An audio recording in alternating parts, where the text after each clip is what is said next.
төрөхгүй иргэдийг дагаад ингээд нэг баримт кино хийсэн. Тэрийг дуустал нь аль болох ингээд ус төрчихгүй бай гэдэг нэг ийм ярьцлага өгсөн байсан шүү дээ. Ерөөсөө тэрний дараачаас л ерөөсөө нөгөө нэг айсан хүнд аргал хөдлөн гэдэг шиг л тэнцээ чинь нөгөө төрийн эрхийг хуулбсаар авч байгаа хамаг юмнууд л гарч байгаа шүү дээ. Нөгөө хүмүүст мөнгө тарааж байгаа гэсэн шүү дээ.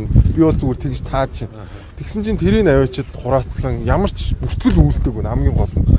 Юу хураасан, ямар хаард хураасан, яасан ямар ч бүртгэл байхгүй ингээд амар олон процессын алдаа гаргасан байна. Тэгээд ер нь бол манай цагдаагийн байгууллага ус төрчсөн ийм үйл ажиллагаа явуулах болмоор байна. Саяхан одоо дарга нь л одоо бараг л бид нар энэ ус төрчдгийг болиулах гэж нэдэргээл нэг юм яриад ерөөсөн микрофоныхын шүүснээ хатаж амжааг хахад одоо ийм үйл ажиллагаа явж байна. Энэ бол байж болохгүй. Энэ бол үнэхээр ер нь одоо энэ Норвегийн бол одоо улс төрийн юу шүүмжлэлтэй одоо их хөлчтэй шүүмжлэлтэй шүүмжлэлтэй шүү дээ. За өөрөө ч бас тийм төрлийн контент хийдэг. Тэгээд ер нь тийм дарамт ирдэж явах юм. Одоо ингээд нэг юулийн шоугаараа ч юм уу. Над дээр бол өчнөө дарамтууд ирдэг байсан шүү дээ. Тэгээ одоо би чи яг энэ 3 сар 5 жилийн явуулж байна. Тэгээд 5 дахь жил рүүгээ орсон чи за энэ нөхцөл юу ч хийлээд нэмэргүй гэж бодож байгаа шүү. Нэгдүгээр, хоёрдугаар би ч нөгөө их сурвалж болдгоо. Их сурвалжуудыг авч байгаа тэрэн дээр анализ хийдэг учраас тэр нь гайгүй юм шиг.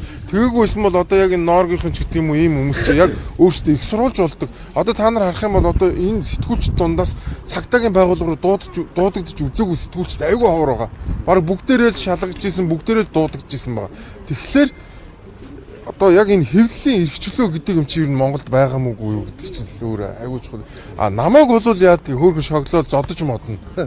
Нэг масктай нөхөр ирээл зодно, эсэн шүд болно ингээд намайг бол ингээд шоглуулчихад байгаа. Яг их сурвалж болж байгаа хүмүүс төр ийм ажиллагаанууд явагдаад байгаа юм. Яг л тийм л юм аа гэж. Одоо саяхан юу бэ энэ дэр дарга нь одоо бараг л бид нар ус төрчгөө болмоор байна гэдэргээд орилоод исэн мэт тий. Тэгсэн чи энэ бол яг бүр цэвэр ус төрчсөн үйл ажиллагаа явуулж байна. Нөгөө гол зорилго нь миний хардж байгаа шүү. Гол зорилго нь нөгөө хаарттай байгаа киног авч л үзэх л зорилготой. Нөгөө мөнгө тарааж байгаа, марааж байгаа новшин юмнуудыг бичсэн байх уу гэдгээс л айж шүү. Тэрийг үзүүлчих юм бол яах юм чи төрийн эрхийг хууль бусаар авсан гэмт хэрэгтэл буруудах нь шүү. Тэгээд тэрнээсээ айгаал ийм л юм хийж байна. Би бол тэгж л бодож байна.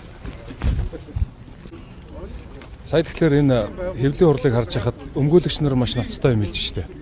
Норвегийнхныг гинтхэн баривчилсан. 48 хоног саатуулах бүр 20 цагдаа орох юм санал гаргасан. Тэгтээ прокурор зөвшөөрөөгүй гэж юм. Тэгээд нөгөө сонгуультай холбоотой бүх баримт материалуудыг хурааж авсан, гар утсыг нь хүртэл хурааж авсан гэж штэ.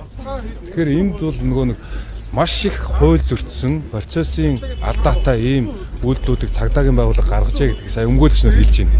Би энийг сонсоод маш их харамсаж байна. Өнөөдөр цэргийн баяр. Өнөөдөр мөрдөстэй бүх хүмүүсийн баярын өдөр гэхгүй юу.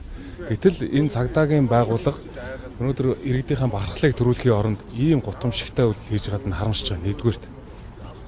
Хоёрдугаарт энэ Норвегийн улам сайхан үйлчлэгэн байгуулагч залуу байгаа. Бид хоёр нэг 5-6 хоногийн өмнө рил хийсэн юм аа.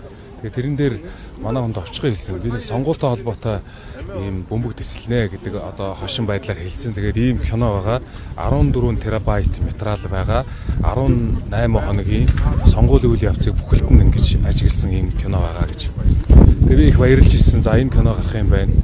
Гэтэл би бол энэ кинотой холбоотой энэ залуучуудыг айлган сүрдүүлэх нэгдүгээрт, хоёрдугаар тухайн киноны архив материалыг үзлэг хийх, дотор нь асуудалтай ноото юм байна уугүй юу гэдгийг шалгах, асуудалтай юм байвал магадгүй устгах, эсвэл одоо устгах санал тавих те.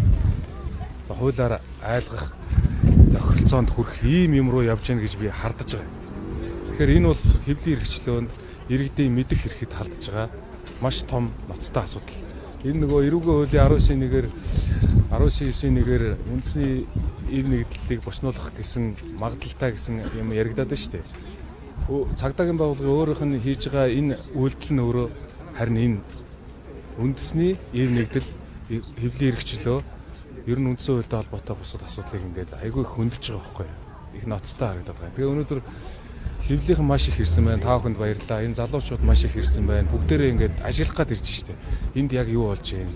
Яг яах гээд байгаа юм? Хорих гээд байгаа юм уу? Яах юм? Бид нар ингээд нэг эрхчлөөнд ийм гоё хайртай байна. Одоо бид нар бүгдээрээ энэ Норвегийн киног хүлээх боллоо тий. Энэ киног заавал үзнэ. Яг оргоор нь үзнэ. Би бол тэгж хийж байна. Тэгж шаардах хэрэгтэй бид нар. За баярлалаа.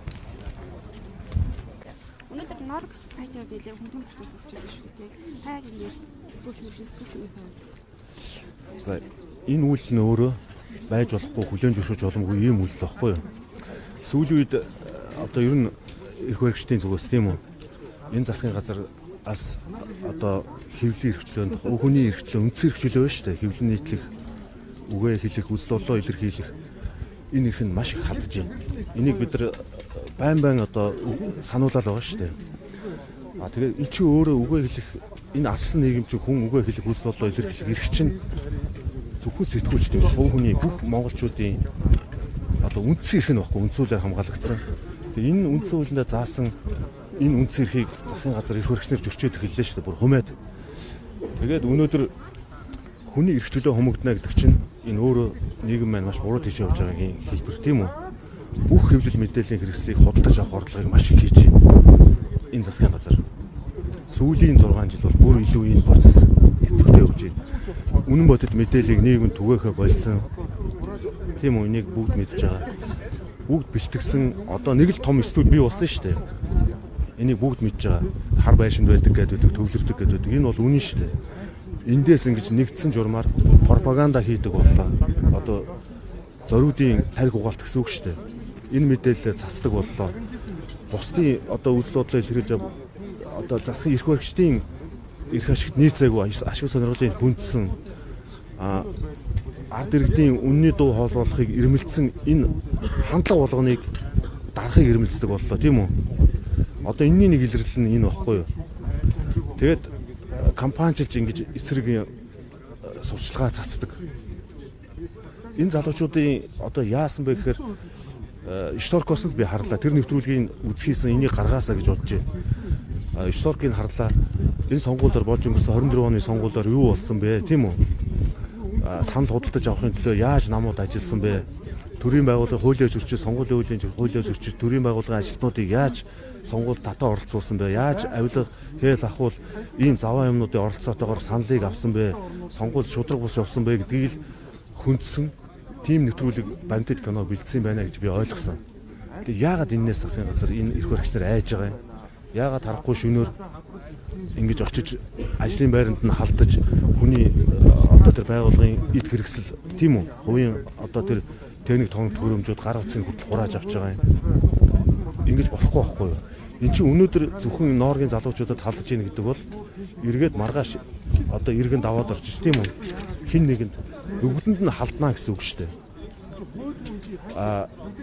Тэгэхээр өнөөдөр ийм иргэдтэй хүчирхийлэл үлддэг, иргэдийнхээ эрхэнд халддаг, үг хэлэх, үзэл бодлоо илэрхийлэх чинь үндсэндээ нийгмийн хамгийн том эрхчлөө гэсэн үг. Ардчлалын том шалгуур шүү дээ. Тим чөлөө төвлөл байдгүй, үзэл бодлоо илэрхийлэх энэ төр байдгүй, тим нөхцөл байдгүй нийгэм рүү бид нар явж байгаа бол энэ бол маш том ухралтай, энэ маш аюултай. Энэ бол нөгөө дарангууллын засаг тогтж байгаагийн шинж явахгүй юу? Тэгэхээр ийм иргэдэд дарангуулдаг, хүчирхийлдэг ийм засгийн газар бидэрт хэрэггүй юу байхгүй юу? Бид нар энийг харсаар зүгээр сууж болохгүй. Хэвлэл мэдээлэл бол тэр төрөө засгийн газрын ийм засгийн газрын хүчтэй сөрөг хүч нь байх хэрэгтэй. Өнөөдөр засгийн газар сөрөг хүч нь байхгүй болсон тийм үү? Бүгд нэг хүнжилдээ орцсон. Ийм хуулиудаа энийг ерөнхийлөгч хүртэл хэлсэн шүү дээ. Одоо манаас адилхан намаас сонгогдсон ерөнхийлөгчний хүртэл энэ бол хуулиуданы найрааны засгийн газар болсон гэж тодорхойлж ирсэн шүү дээ. Иннээс илүү яаж тодорхойлох юм? Сөрөг хүчингүй болсон. Ийм тэгээд дураараа юу тусдаагаа хийж болдог. Ийм нийгмийг бүтээж байгаа нөхцөлд өнөөдөр хэвлэл мэдээлэл шиг одоо ард иргэдийн дуу хоолой болж сөрөг хүчин болохгүй юм бол бүгд тэгээд засгийн газарт худалдагдаад, эрх баригчид худалдаад эдгэрт ингээд эдрийг хүссний зоргоор үйлчлдэг болчих юм бол энэ Монгол бол бүр уруудахын шинж. Өнөөдөр хэвлэлийн эрхчлөө өнөөдөр ерөнхий сайд энэ засгийн газар маш гой юмыг ярьж штэ. Гэтэл өнөөдөр бодит байдал дээр энэ залуучууд юу хийсэн? Авилгын индексээр бид нар 48 байр хурцсан байна. Авилгыг бид нар багасгасан л гэдэг. Гэтэл тийм үү? Хэвлэлийн эрхчлөөгөөр бид нар яасан? Улам хүмүүжиж байна. Тэгээ сэтгүүлчд маань энийхээ төлөө яагаад ингэж тэмцэл дуурч ингэж болтгүй юм? Яагаад ингэ дуугаа байгаа вэ? Яагаад ингэ засгийн газарт үйлчлээд байгаа юм бэ? Бидний сэтгүүл зүй гэдэг бол мөнхийн эсрэг сөрөг хүчин байх ёстой л байхгүй юу? Хизээс аялдан дагалдаж болохгүй байхгүй юу? Ямар ч тохиолдолд энэ бол ард иргэдийн дуу хоолой байх ёстой. Тэдний төлөө л байх ёстой байхгүй юу? Гэтэл өнөөдөр хэвлэл мэдээлэл хоёр хуваагдсан байна. дийлэнхэн засгийн газарт худалдагдсан байна. Одоо хэн дуурч ийн ялгагдж байгаа үст ийм процессүүдээр ийм л байгаа байхгүй юу. Тэгэхээр энэ бол байж болохгүй зүйл. Тийм учраас би өнөөдөр нэгдээсэ гэж бодож байна. Сэтгүүлчдийн байгууллагын дугаараас яагаад дуурдаггүй юм? Тийм үү? Энд чинь өөрөө зөвхөн ноор биш. Энэ Монголын ард түмний ардчлалын энэ бүх монголчуудын үнэт зүйлөөр халдж байгаа халдлага байхгүй юу? Би тэгж л үзсэн. Тийм учраас бүгд нэгдээсэ гэж бодож байна.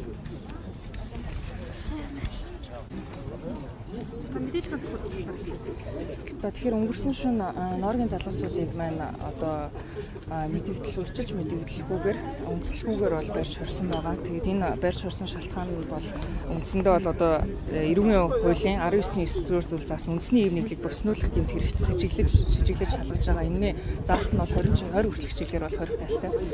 Тэгээд энийг бол шүүх одоо мөрдөн шалгах ажиллагаа явуулах байгууллагын одоо талаас нь харьяаллаас нь хараад үзэхэр бол тагнуулын ерөнхий газар бол шалгагдсан юм байна. Тэгээд энэ үнэхээр нэг редакцийн үйл ажиллагаа одоо үндэсний ив нийтлэг босноолох хэмжээнд байсан уу гэдэг дээр бол гайхаж байна. Хэдхэн хоногийн өмнө Норгийн залуучууд маань бол сонгуулийн сурчлагын үеэр болсон үйл явдалтай холбоотой баримтат киног гаргана гэдгээ дэлгээд явж байсан. Тэгэхээр миний харж байгаа зүгээс бол энэ хэдхэн хоногийн өмнө гаргасан мэдээтэй холбоотойгоор бол энэ ажиллагаа эхэлсэн болов гэж би бол хардж байна.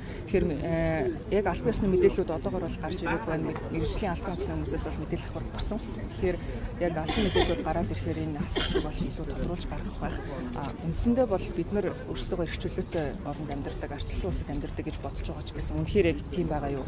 Өнөөдөр Норгийн залуучуудыг ингээд бид нар баривчлуулаад ингээд энэ залуучуудаа хамгаалахгүй явуулах юм бол дараа нь өөр хин дээр энэ асуудал гарч ирэх вэ гэдэг асуудалтай. Энэ ганцхан одоо сэтгүүлч нар хэвлэл мэдээллийн болон редакцуудын асуудал биш. Энэ маань бол өөрөө манай бүх одоо хөшигний цаана хуулийн одоо тусламж авч чадахгүйгээр одоо хуулийн цоорхоогоорч байт юм уу хин нэгний дарамттай шахалтнаас болж одоо хохирж байгаа иргэдийн мэндүү бол хамгийн чухал бол хөндөгдөж гарч ирнэ. Тэгээ тэр утгаараа миний хувьд бол бид нар үнэхээр хувийн эрх чөлөөг хамгаалдаг улс юм бол энд асуудлууд дээр цаг тухай бүртэн нээлттэй мэдээллүүдийг өгдөг байх ёстой. Дээрээс нь энэ асуудлууд дахиж гарахгүй байх тал дээр нь хууль эрх зөрчин шинжилтийг бол зайлшгүй хийх ёстой. За миний хувьд хуульч хүн биш учраас яг нарийн процедур яаж явахыг мэдэхгүй ч гэсэн энэ чиглэлээр ажилладаг хуульчид болон иргэний нийгмийн байгууллагуудтай бол хамтарч ажиллах бэлэн гэдэг хэлье. Арслан хамтдаа сөрөг хүчин байж чаддгаас болоод Норгийн ч гэсэн 5% эзэжлээ сайн ирсэн. Энд дээр та яг ямар бодож байна? Миний бодлоор арчилсан нам гэдэг маань өөрөө 200 мянган гишүүнтэй. Арчилсан нам гэдэг маань болохоор ганцхан улсын их хурлын гишүүдээр л тогтохгүй. Манай намын хувьд бол 21 аймаг болон 9 дүүрэгт бол энгийн олон гишүүд байдаг. Энэ хүмүүсүүд маань л арчил эрх чөлөөний төлөө үргэлж тэмцэж явсаар ирсэн. Тэр утгаараа бол арчилсан намынхан энэ цаг мөчид бол бүгд чин сэтгэл зүрх сэтгэлээрээ бол сошиал болон одоо нэг биет байдлаар ч гэсэн тэмцээд явж байгаа гэдэгт бол би бол итгэлтэй байгаа. Тэгэхээр магадгүй арчилсан намынхныг одоо сөрөг хүчин хийж чадахгүй байна юм байна гэж байх одоо шүүмжлэл бол байх юм байна. Үргэлжлэл бас байсаар байна. Тэгэд энэ маань бол өөрөө энгийн зүйл. Ягаад вэ гэхээр арчилсан намынхан хизээч хин нэг энэ хүн намайг одоо гүтлээдээ доромжлоод намайг муу хэллээ гэж шүүх цагтаад өгдөггүй. Тэр утгаараа ч гэсэн арчилсан намынхан руу маш их одоо дайралтууд ирж идэг. Гэхдээ бидний зүгээс харж байгаа зүйл бол энэ бол эрүүл нийгэмд байх ёстой зүйл юм а. Ямар ч тэр засаг барьж байгаа эрх баригч нам байтугай ер нь бид нар энгийн хувь хүнийг ч гэсэн энэ зөв буруу надад таалагдахгүй байна гэдгийг хэлэх хэрэгтэй байх ёстой. Энэ Норгийн асуудал дээр ч гэсэн бидний харж байгаа зүйл бол Норгийнхан ямар үйл ажиллагаа хийхээс үл хамаарч энд өөрсдийнх нь орон зай байдаг байх ёстой. Тэр маань бол өөр хуулиар хүлэмж зөвшөөрөгдсөн байгаа. Тэр утгаараа бид нар ер нь хин нэгнийг одоо чичилж энэ буруу энэ зөв гэхээсээ илүүтэй нийтлэг эрх ашиг буюу нийтлэг бидний хувь хүний орон зай, хувь хүний эрхийг хамгаалдаг энэ нийгэм тогтлохын тулд бол бид нар нэг талцалж бие биен лугаа тоглох шаардлага байх гэж бодож байна энэ асуудал дээр бол.